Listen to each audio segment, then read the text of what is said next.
So the story begins tonight with White House Deputy Press Secretary Hogan Gidley, who was in the room during the president's fiery press conference today. Hogan, good to see you. Thanks for being here tonight. I mean, you know, I think people look at this and they say, what about us? You know, what about the people of America who would very much like everybody to stop squabbling and maybe get some of this stuff done? Well, you're right, and that's exactly what the American people should be asking. This is the Russia collusion hoax witch hunt 2.0.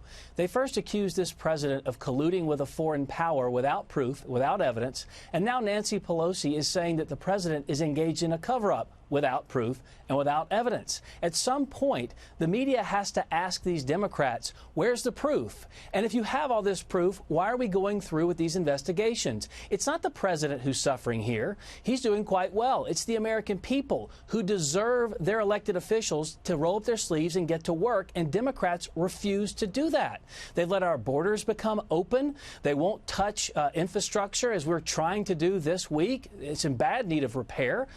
They won't touch the health care system. These Democrats refuse to do anything in the first 100-plus days of their control and won't work with the president on a single topic. I want to ask you about what the president's going to do next, but I do want to ask you a quick question, because there was an interesting moment when he was asking all of you, you know, the recollection of what happened in the room, because she obviously characterized it very differently than the president did. He said he was very calm. At one point, he said, is there a tape of what happened in there? And Kellyanne Conway said, nodded, yes.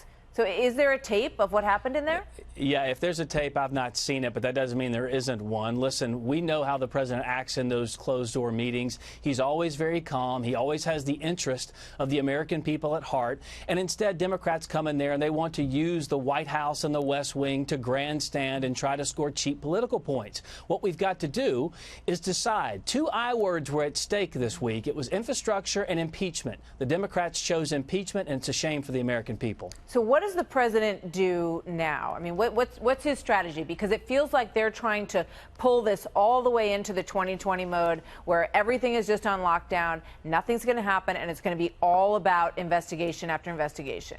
Well, look, no one's a better brander, no one's a better communicator than Donald Trump. And what he's going to do is take it directly to the American people. We've now seen some, even in the mainstream media, find religion on immigration. We have been crowing about this for 2+ years. The president took it directly to the American people from the Oval Office, from the White House briefing room, from the diplomat reception room, and finally the media is starting to say, hey, there might be a problem on the southern border. The impact across this country has been great. We felt it. The president has been talking about it. He's going to have to use the bully pulpit of the presidency to take it to the people, because they deserve to know what's going on, and Democrats won't come to the table, and we're going to expose that time and time again. So with regard to immigration, there was an announcement today that basically people who had sponsored immigrants to come into the country are going to be responsible for repaying any of the benefits that they take advantage of. How's that going to work? Well, absolutely. It's actually already codified into law. It was passed in 1996, signed by Bill Clinton.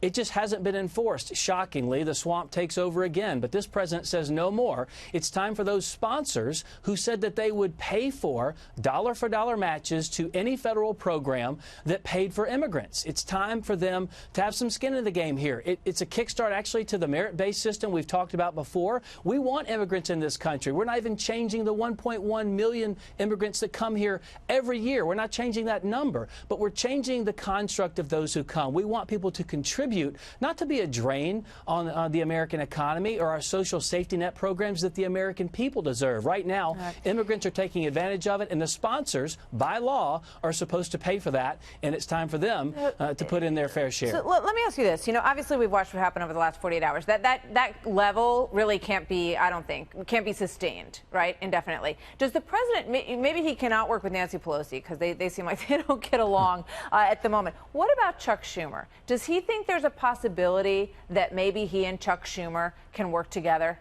Well, it's so interesting. I believe so, but we were working with Chuck Schumer on immigration, for example, and Nancy Pelosi stepped in and pulled her puppet strings and said, you can't work with him. Let's not forget, after our first immigration meeting, we all came out with a kumbaya, let's work together. The infrastructure meeting.